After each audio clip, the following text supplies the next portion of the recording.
actually a lot. But okay, spanner time, folks, because there's plenty about this decision that we do not know much of.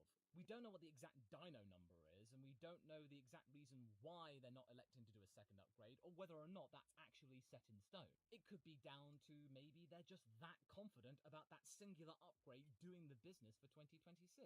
Maybe it could be simply down to a matter of resource management, thinking that, well, we only really have enough time and manpower to be able to focus on one upgrade this year, because we really want to make sure that we start off on a really good note for next year.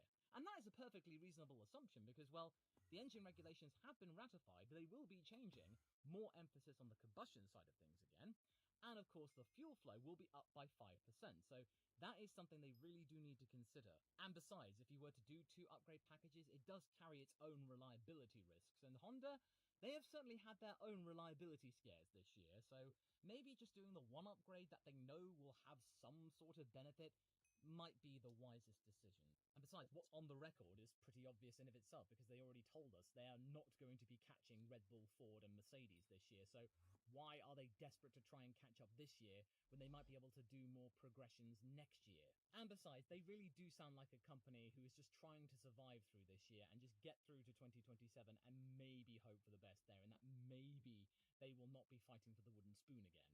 Now for this bit, I'd like you to put yourself in Alonso's seat for a second here, because even though Orihara-san is saying that he will not be sharing the dyno results, I'm pretty sure he has shared them with the likes of Lance and Fernando, since, well, they're driving the thing. Not to mention, they probably would have plugged that into the simulator for the Dutch Grand Prix, as well as actually reading all through the data of the actual upgrade for the chassis as well. But even then, how this car will actually perform in the real world, that is still a big unknown, so that is something we do have to acknowledge here. But how the engine and chassis behave over a whole race distance together, that's still a total unknown to you, me, and Fernando.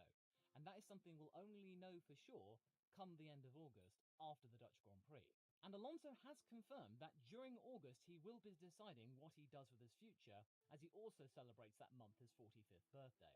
And let's not forget, his contract is up at the end of the year, and it's not like Aston Martin are wanting him to leave the operation. No, they want him to stay, because, well, I mean, what other option do they have? Because the state of affairs at Aston Martin right now, they thought they could maybe tempt Charles Leclerc and maybe Max Verstappen, but right now, they are in no position to be tempting any.